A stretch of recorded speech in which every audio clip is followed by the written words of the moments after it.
You didn't make it? No, sir.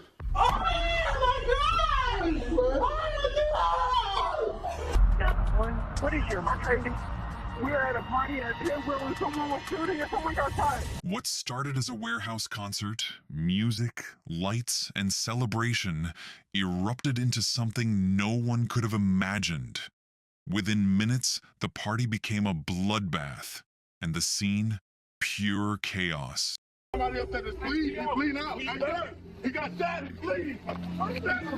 Shots started going off probably like 10, 15 seconds after the fight started. We got two victims, one shot in the leg, the other one, I don't know where he's head. He's unresponsive at this time. The single chilling word, red rum, was all that remained, a bloody cipher scrawled across a night of shattered celebration. The shooter vanished without a trace, leaving officers completely baffled. Who did this? Does anybody know who did this? Nobody knows who the shooter is? No, we don't know.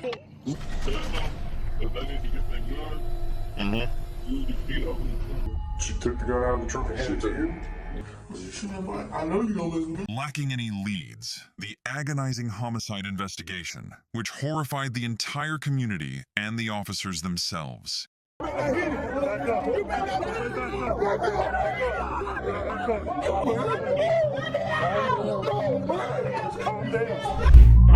Emergency. Oh my. Over here, you can see something that they will never ever forget. This lady's throat is cut. What kind of animal does this to a person?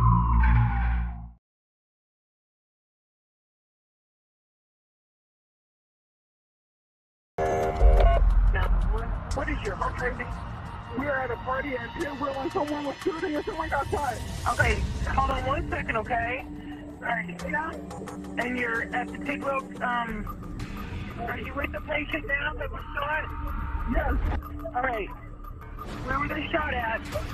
I don't know. I don't know. They were one of my friends. You never shot them? No. Okay. I've got people on the way, okay?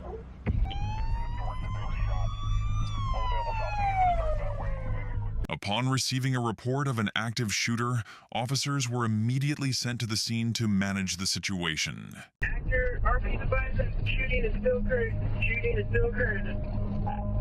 10-4. Right now, officer just showed up. Where's he Somebody at? just got shot down Where's he here. at? Who's They're the right at shooter? the warehouse. Who's the shooter? There's a guy in a white shirt with the gun. The gun? is here now. Okay, all right. So there's officers here now. 24 getting reports that the gunman has already left the scene. I'm gonna go ahead and double check. I'm already parked out here on the loop extension and the entrance of Tidwell. Several subjects are leaving at a high rate of speed. I want to pick it up, guys. Nobody knows. Nobody knows at this time who the suspect is. You guys okay? Yes, somebody up there that's bleeding. He's bleeding out. He's hurt. He got shot. He's bleeding. You got one victim according to witnesses. Is the shooter still up there? Shooter? Come down, let me see him, let me see him. Where'd he get hit? Where'd he get hit? I'll put a bandana right there. Okay, all right, I got an ambulance coming. Shooter, where's he at? I don't know. Nobody knows who the shooter is? No, we don't know. You don't know he left? There's somebody go get him to the hospital Put it right down, now. put it down. True, true. Where? Stop, Give stop. me your bro. Is it really blood make that, bro? Hey, don't worry about that. Terrell, don't worry about it, bro. 24, I got one victim shot in the leg. Come on. It's okay. You want me on top of you? We got him, we got him. Open your leg just slowly. Open your leg. Come on. Come on, it's okay. When they got shot. It's like you breathing. Hey, look at me. You laying right there behind this baby. He's gonna be digging and just. Hey, this might be a little tight, all right? It's gonna be a little tight. It's okay. It's okay. I had to do that. We brought them down. We gotta do that. I'm so sorry. But we gotta do that. All right, it's gonna be a little tight. I'm so sorry. You're such a bitch for spending life. I'm so sorry. 24 just for information, tourniquet's been put on. Everything, can I get a bond? You can check on the person inside. I'm gonna be with you the whole way. Is there somebody inside? I'm gonna be right. There's someone right there. They said they transported another person. He's laying right there. There should Not be breathing. somebody inside. Is there somebody else inside, sir? Yes, sir. Chaos ensued at the scene as officers, lacking information on the shooters, worked to save one victim. The situation was further complicated by the report of an additional victim inside. 24, you in or outside the facility? 24, we got a second victim possible. Speed it up. Briefing possible another victim. Where do you get hit? He got look at his mouth. I think Where'd he he got get hit in hit? his mouth. I think he got hit in the mouth. That's why I'm trying to make sure my cousin do it. Sample, we got two victims. One shot in the leg, the other one, I don't know where he's hit. He's unresponsive at this time. EMS is on scene. They're coming. Who did this? Does anybody know who did this? Nobody? No. Despite receiving CPR, the victim was unresponsive. Blood was issuing from his mouth, creating a truly terrible scene. When paramedics reached the scene, officers were informed that the victim had suffered a gunshot wound to the back. What's his name? It's Keontae Larry. K-U-I? U-N-D-T. U-N-D-T-A. The victim, named Keonda Barrett, was transported to the hospital. Well, we need to make sure we get our scene integrity going up, so we move everybody out here for just for a moment. All right? Officers first tended to the victims and then secured the scene to confirm its safety and check for any sign of the killer. Where were they shot in the leg or the back? Or you remember where they One was shot in the leg. One is headed to the hospital right now, and one shot in the side. I don't know. You didn't see anything happen? No, sir. Detective Teresa Smith arrived at the scene. It was reported that 3 victims in total had been shot and transported to the hospital. Our first victim was the first one got transported by POV. That wooden fence, that's where the second victim was. EMS trench where he was laying. Shooting happened inside, correct? Yes. You're gonna walk in, there's a stage right in the middle. On the left-hand side is where the casings are. So let's go check that out. Upon entering the warehouse, the scene was one of extreme chaos. However, several things were immediately apparent. Numerous casings were visible, clothing items were scattered everywhere, chairs were overturned, and blood spatter was evident on various objects and the floor. The crime scene investigation revealed bullet holes in the ceiling, suggesting shots were fired. Officers determined that a party had been taking place at the location. Despite the collection of evidence, many questions remained unanswered. And as soon as it happened, everyone got down and going to the stage. Shots started going off probably like 10, 15 seconds after the fight started. Oh, on the DJ. Okay. I was on stage. I was DJing, and I started seeing the scuffle. So naturally, I turned to music up, and I turned off the music. Next thing I knew, I just heard the shots, and we all just got down. And then I got up. My friend Trey was hit, my friend Gene was hit. And when I went outside, my friend was gun on the gun. It all began with a physical confrontation at the concert that night. You see anybody that was doing the shooting? No, one of them, What's his name? PJ. PJ? And PJ is one of the people involved in. Yeah, that's what I only know his alias is PJ. The nickname is PJ, or is that short for something? Or that's It might be short. It might be. We just know about PJ. white, black, Hispanic. Anybody know where PJ lives? The apartment complex in Tyler, that's all I can tell you. He lives there with his mom. Okay. So PJ lives with his mom. The officers immediately located PJ's address and proceeded to his residence to bring him in for questioning. PJ, is that okay? Okay. Detective Smith, how are you? Huh? Oh, Right, yeah, I was gonna say, we've been at this all day. So, we kinda, the place, we get to all day. It ain't good. do me a favor, start to finish, tell me from the minute you got there to the minute you left, what is going on? PJ was at the concert for the rap group Head Honcho that night. He informed officers that he had a long-standing feud with the group. The conflict escalated during the performance when the group began singing a song titled Red Rum, which means murder if you reverse it. This is what enraged him and led to the fight starting on stage. PJ also stated to the officers that he does not carry a gun. PJ, was you shooting at the party? Was you shooting at the party? Was you shooting at my... I know you know Miss Good. I don't mess with guns. What the f*** I mean, where in the world do I look like messing with a gun? I'm on probation, get caught with one, I'm gone. I don't want to spend no time in jail. I don't have any intentions. I don't feel the need to take nobody off this earth unless they threaten me. I mean, by threatening is in a kill to be killed situation. Officers released PJ after the interview, as they had no grounds to detain him at that time. Hoping a critical, untainted detail from their traumatic memories might break the stalled case, detectives went to the hospital to interview the victims of the midnight assault. Among those interviewed was Kentrell Miller, the person who had been shot in the leg. We're trying to figure out if there was a beef with somebody, if there was somebody pissed off at you or him. If you guys were up there rapping, was it a rap battle? Talking crap about somebody? Okay. I'm just trying to get people out the state that didn't believe. And that dude, I'm just going on. And then he started throwing his hands, and everybody else started fighting. You know who that dude was?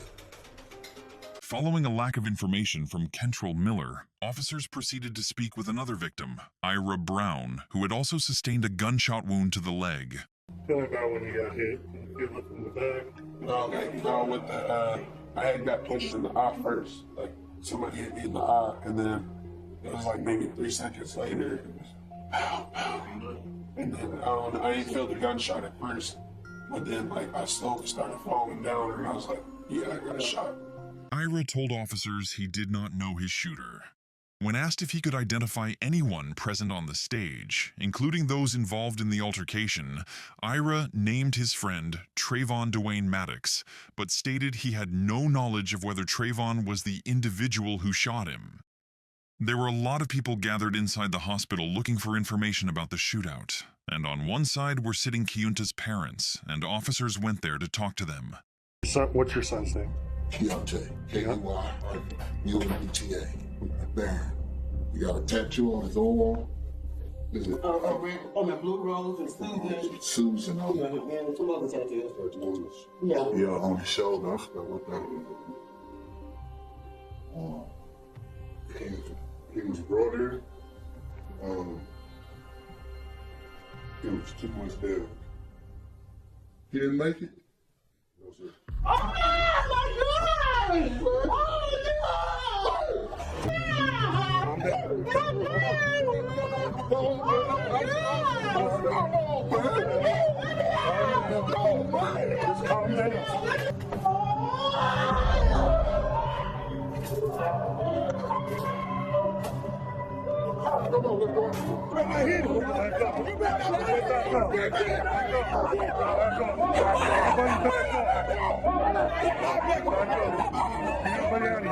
Everybody out. Back up. Everybody out. Back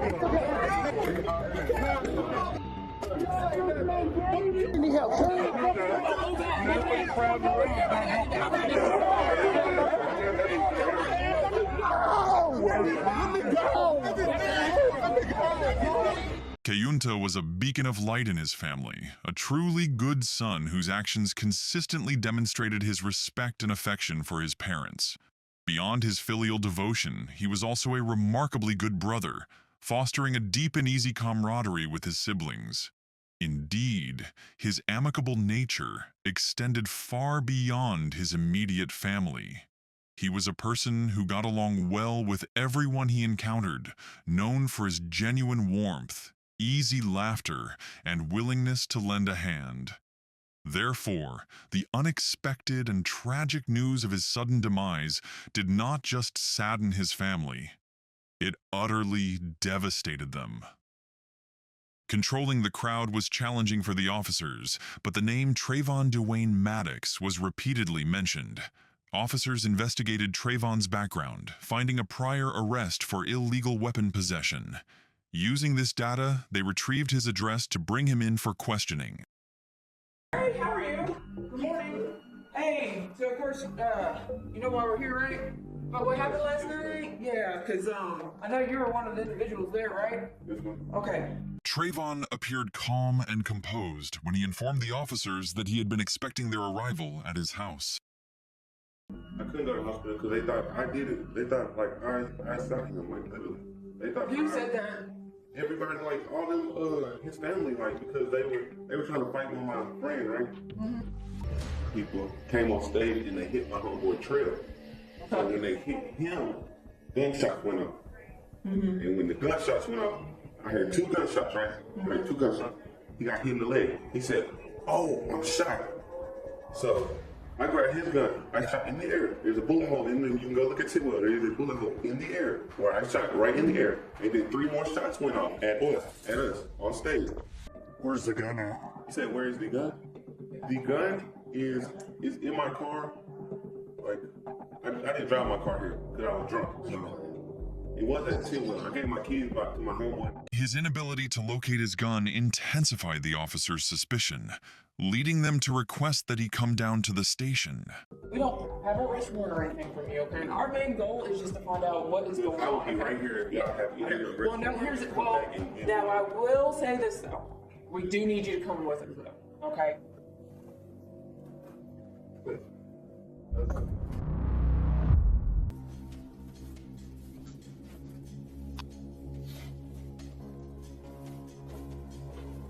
Yeah, it's good. Yeah, that's what. From the beginning and as best as you can, everything you can remember, okay? So we was all on stage and like we're performing and there's a group that don't like us. And one of them got mad when he got up on stage and pushed my homeboy and then he hit him. And when he hit him, I heard a shot, like somebody shot. And my homeboy looked at me, he said, "I got shot." And then I grabbed my homeboy's gun and I shot in the air to make everybody leave. And that's when I heard 3 more shots in the crowd.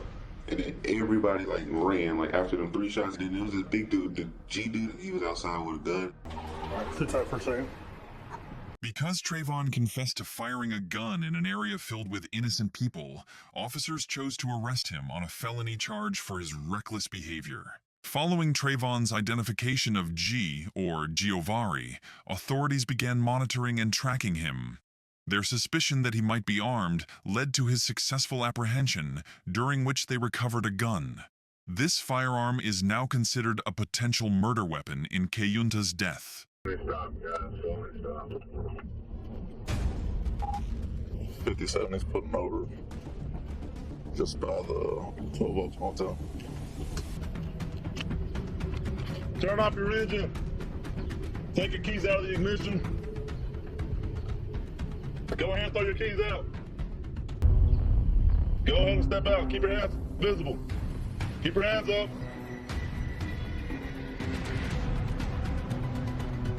Step out. Just step out. Keep your hands up. Turn away from it. Back up slowly. What's going on?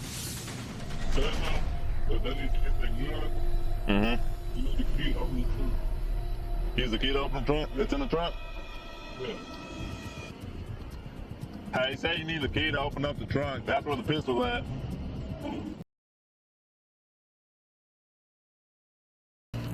You mind passing that seat? Yeah. I probably wasn't even there for like 15 minutes. So I get there, whatever this is. I mean, I can tell there's a lot of tension going on from some guys that's on the dance floor, some guys that's on the stage. And they just start fighting on stage. Probably 10, 15 seconds. That's when you hear the first shot. And then after the first one, like 2 more went out. They were like back to back. They were like, so everybody trying not to do it, whatever. I went and got my gun. I grabbed my gun from the car. I didn't have my gun in front. I got my gun from the car. I know. It's like a couple of people seen me with my gun, but also I ain't shooting nobody. You can check the ballistics or whatever you need to do. I'm just trying to, you know what I'm saying, clear my name. Following Giovari's arrest on unrelated marijuana charges, officers received a tip implicating Nathan Austin, who was reportedly in possession of Trayvon's gun. Officers subsequently found Austin near a pond. He confessed to having thrown the firearm into the pond and was actively attempting to retrieve it. He was then brought in for questioning. Oh, this is Detective Teresa. Hi, Nathan. Yeah. She's gonna be with me. Okay. So she shows up and she's like, I've got this, Trey gave me this gun. She wanted to throw it in Lake Tyler. Okay. I was just like, that's dumb. Nathan informed the officers that he was at the hospital and that a girl from the concert who had the gun approached him. So then you don't get seen on the side of the road. She just kept freaking out, so she wanted to get rid of it. And I was like, fine, just give me and I'll do it. So she took the gun out of the truck and home to you? Yeah, she followed me down to the lake. And then I threw it in the lake. Nathan submitted the text exchange with Trayvon. In the messages, Trayvon requested Nathan to recover the gun, stating this action would exonerate him. The specialized recovery team successfully located and retrieved a crucial firearm from a pond after a determined search. This significant recovery confirms an investigative lead and provides key material for the ongoing case. Officers conducted ballistic analysis on both Giovari's and Trayvon's firearms. Following the findings, they proceeded to the Smith County Jail to inform Trayvon of the results. We do have to tell you something. It's not good news.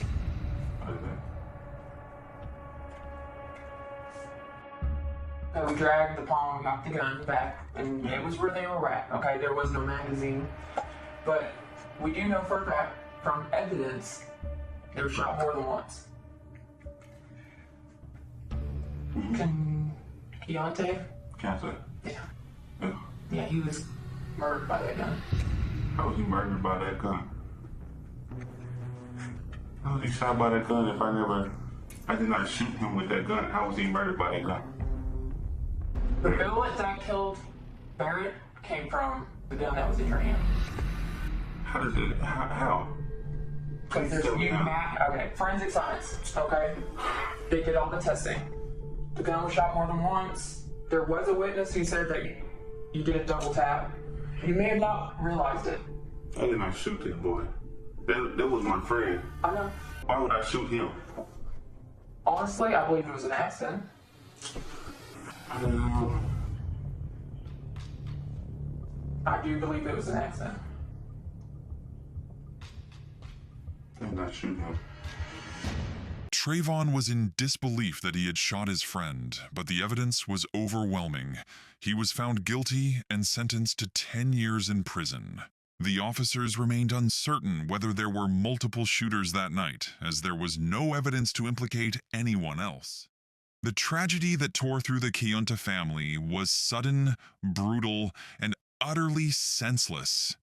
Kayunta wasn't just another victim on a case file. He was the heartbeat of his home. The one who showed up, who held everyone together, who carried the weight so others didn't have to. His life wasn't lost to fate or misfortune, but ripped away by an act of cold violence from someone he trusted, someone he called a friend. The betrayal cut deeper than the crime itself. It shattered a family, stunned a community, and turned their private grief into a raw, public cry for justice. In the painful aftermath, as loved ones tried to understand how a light like his could be extinguished so cruelly, law enforcement moved with urgency and focus. Because this was no longer just a case. It was a promise that what happened to Kayunta would not be ignored. Thanks for watching. For more such interesting content, don't forget to like, share, and subscribe to The Red Door. Keep watching and stay safe.